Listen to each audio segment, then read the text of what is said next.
So this next lecture deals with testing of hypothesis involving proportions. The very same 5 steps that we took early on are the very same 5 steps that we will use. The only thing that is different now is that the test statistic is different. The population parameter that we are interested in is different. I hope you don't mind the birds chirping in the background, making it interesting.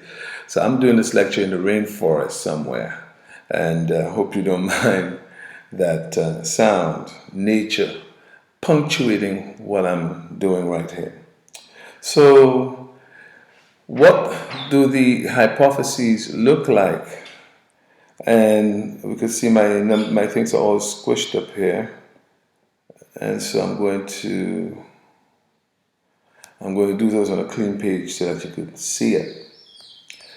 So if we're looking at hypotheses, if it's a one-tailed test, so if we say one-tailed, right tail,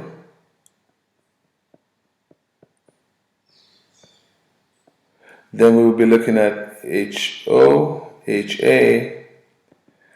that P is less than or equal to some value, we call it P0, but that P is greater than P0. So that's the right tail. Left tail.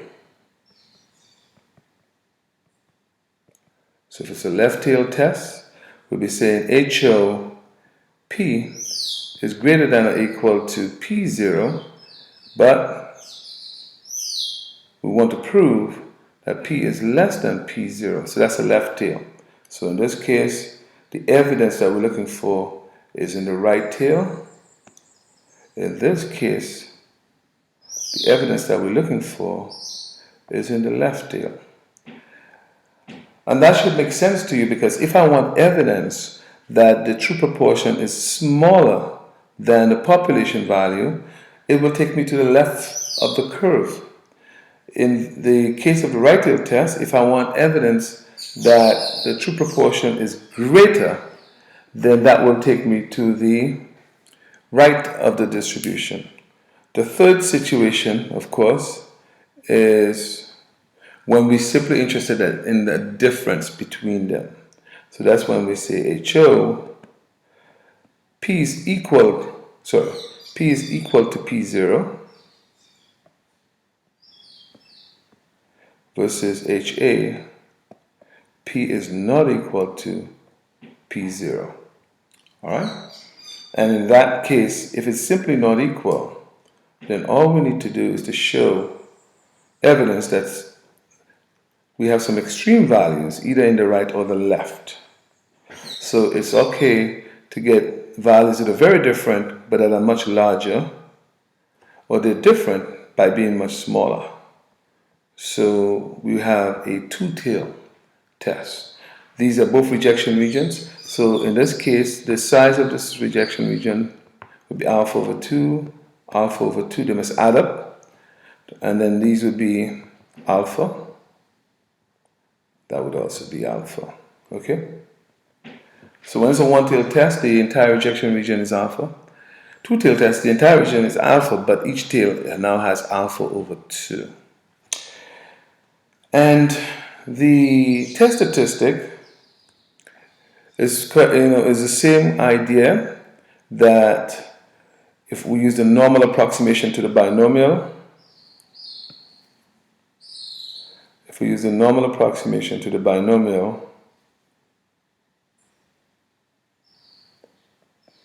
then we want the sampling error. So normal approximation to the binomial means that we're going to use a z value. So we want the sampling error, which is the sample statistic minus the population parameter divided by the standard error of the sample proportion. But the standard error of the sample proportion, you may recall, is given by the square root of p, 1 minus p over n. And so therefore we could write z is equal to p bar minus p divided by p into 1 minus p over square root of n. Over n. All of that is in the square root sign anyway. So it's all right. There we go. And so that gives us our test statistic. All we have to do now is to apply the very same 5 steps. The same principle applies in calculating the critical value. Same principle applies in calculating the p-value. So once you get those 5 steps, folks, it's very easy to do the questions. So let's take a look at a question.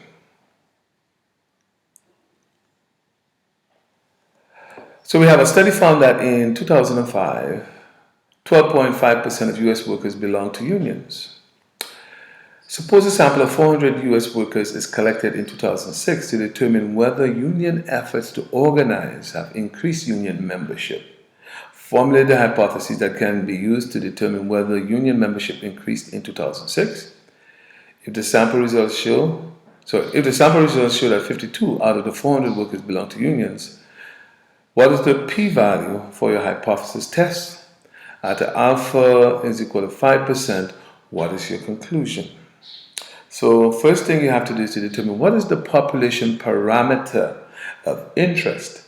And that population parameter is a proportion. All right? So although the data does not really mention proportion, you have to figure it out. Think of it this way. 12.5%, that should give you a hint that that's a proportion. All right? Although sometimes it can sound like a probability, but it's a proportion.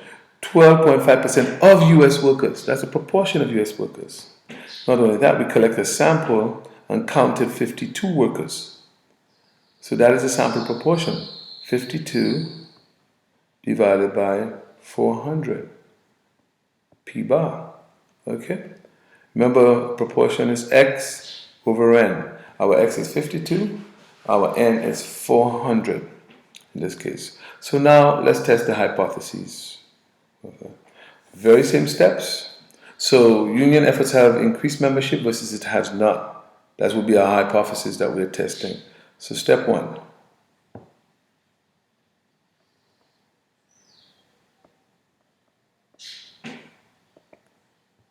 Hypotheses. And so HO, HA. So really what we want to prove is that union membership has increased. So therefore we would assume that it has not increased. So union membership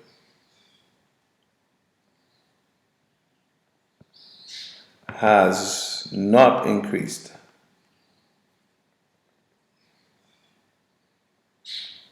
Right? This is union membership has increased. Union membership has increased. So if union membership, HOHA, if union membership has not increased, it means that the true proportion is less than or equal to whatever the population proportion is. But we were told that it was 12.5%, so 0.125. We put it as a decimal. If it has increased, then now it should be greater than 0.125. 0.125. Okay? So that's what we were looking to prove. Step 2. I'm going to move a little faster since we are now seeing the 5 steps. Step 2. Test statistic.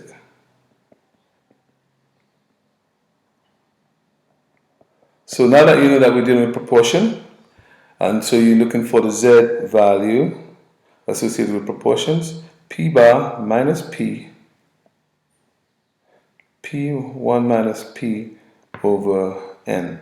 Now your book uses P0, P0, P0. That's okay. That's basically saying population. All right? It's really not a big deal. Step 3. The decision rule. So we know that alpha is 5%. And then we have to ask, is this a one-tailed test or a two-tailed test? Since we want to know that union membership has increased, that's what we want to test. So that looks like a one-tailed test to me. Has increased. Whenever there's a direction, then you know that's a one-tailed test.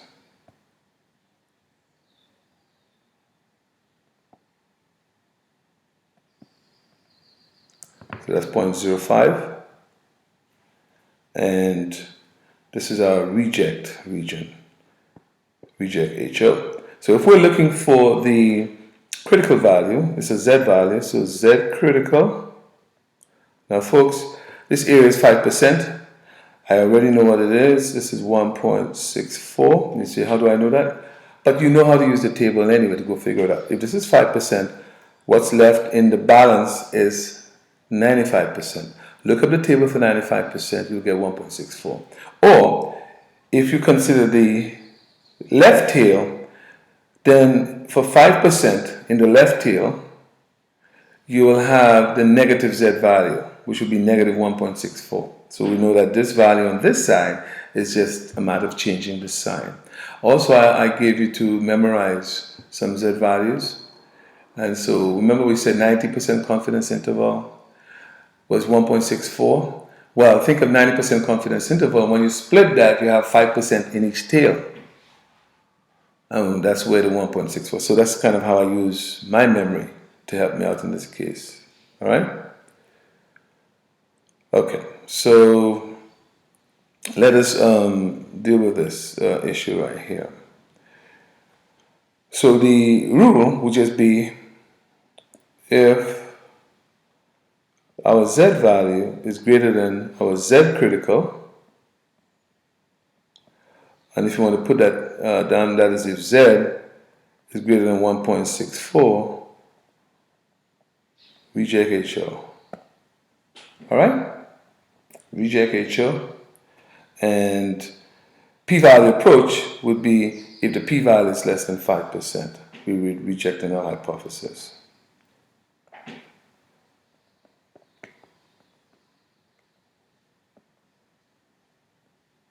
.05, we reject HO. Okay? That's it. Step 4 is just a matter of doing the calculations. Step 4, analysis.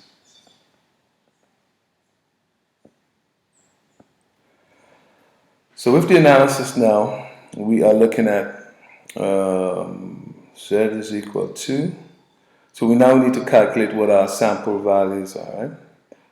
So before I do that, let me just calculate P bar. P bar is 52 over 400.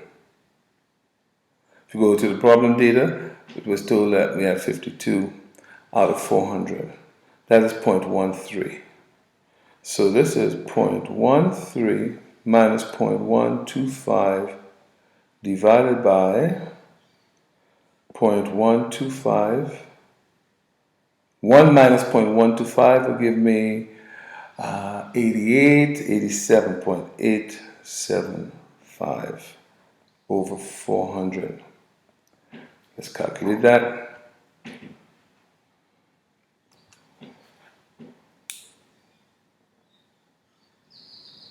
Square root bracket.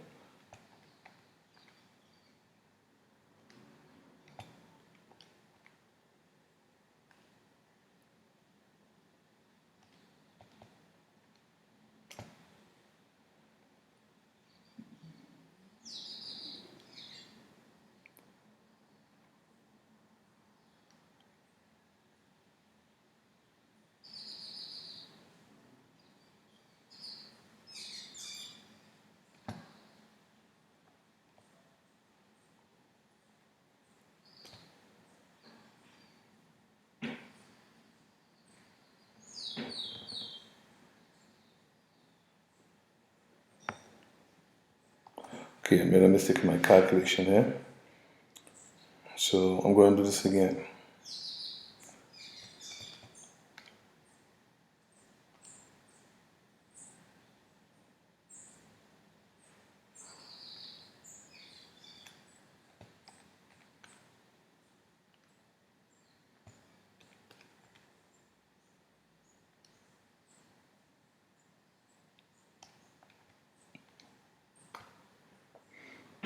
Well, I got a value of 0.302, 0.302. Hope you erased me rather than just sitting and waiting for me. And so if you look at this 0.0302, that's a small Z value, unless I made a mistake somewhere. That's what I'm getting for my Z value. And I think it's actually correct. So let's go to the p-value, calculate the p-value.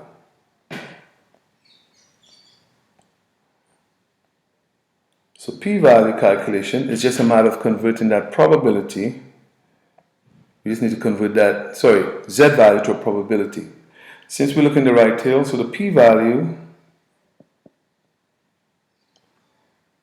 would be the probability of not x bar, so stuck on the mean, with the probability that p bar is greater than 0.13. That's the same as the probability that z is greater than 0.302, just 0.30. So when we look this up in the table, we want to find, what will end up happening is that we will find the area to the left of 0.302, so we now need to subtract that from 1. So this is equal to 1 minus the area associated with 0.30, and that should give us, I think I have a table somewhere here. Find my Z table, bear with me. Here we go. So my Z value was 0.30. I suspect I'm going to need to look over here. So here we go, 0.30. So 0.30 is just this value right here. 0.6179. So this is 0.6179. We just subtract from 1 and we get the value that we're looking for. 0.6179.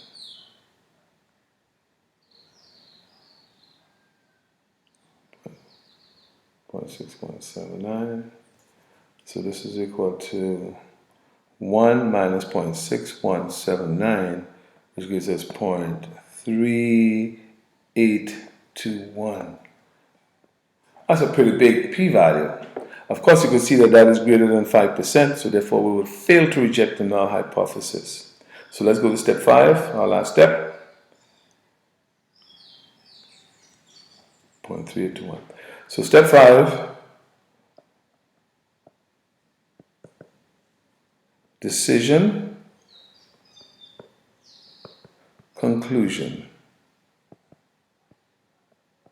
So since I've actually forgotten already. 0.3821. 0.3821 is greater than 0.05. That's in terms of the p-value approach. We fail to reject HO.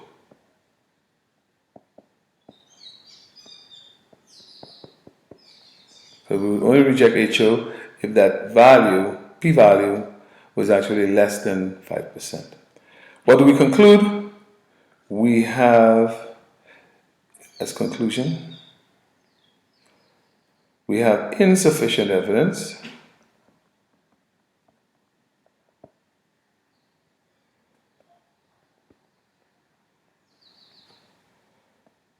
union efforts increased membership.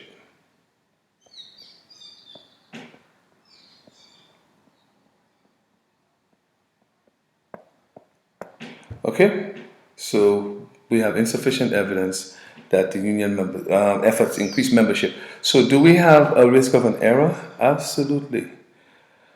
The risk of type 2 error this time, failing to reject the null hypothesis when it is false. So we did not reject HO, but it could be false. But looking at the evidence, it's not very strong. So chances are a risk of type 2 error is not very strong. But we cannot measure type 2. We could only measure type 1. All right, so keep that in mind. So we're not going to be calculating any probability here in this case. So this, all we need to say is that there's a possibility of type 2 error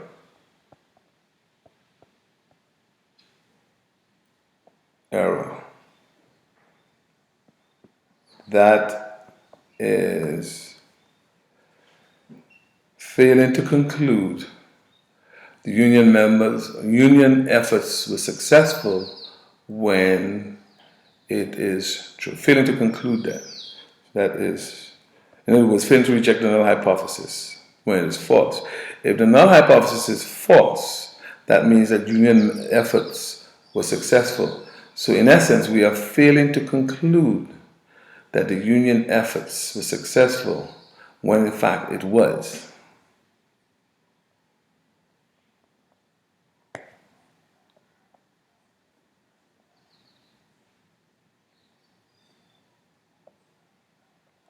That union efforts was successful when in fact it was.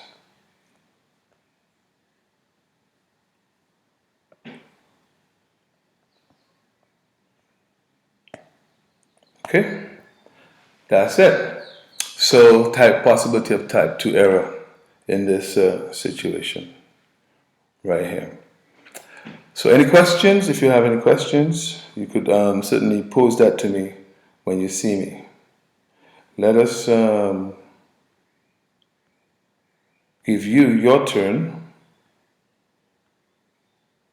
I believe has your turn. All right. So speaking to a group of analysts in January 2006, a brokerage firm executive claimed that at least 70% of investors are currently confident meeting their investment objectives. A UBS Investor Optimism Survey conducted over the period January 22nd to January 15 found that 67% of investors were confident. All right? So they say at least 70%. But now we have 67% of them were confident. Formulate the hypothesis that can be used to test the validity of the brokerage firm's executive claim. Assume the optimism survey collected information from 300 investors. What is the p-value of the test? So essentially, you're being asked to test this hypothesis. Now, if you look at the sample gives us a 67% confidence level. Not confidence level, but proportion of investors who are confident. All right. Notice that the 67% is smaller than the 70%, which means that in setting up your hypotheses, you will not try to prove that at least 70% is confident. What you will do is you say, okay, let us assume that it is. Instead, the sample is suggesting otherwise, that less than that is actually confident. So I will actually test the hypothesis in this case that the true proportion is less than 70%. See what I'm saying? And then assume that it is 70%. If we could reject the null hypothesis, then we have evidence that the claim is wrong. If we fail to reject the null hypothesis, we have not proven the claim of at least 70%. All it is that we don't have strong enough evidence to refute that claim, to say that it's in fact wrong. Okay? So that's really what our issue is right here. So your turn to work this problem, and then let's do a check-in on that when I see you on Thursday. Take care.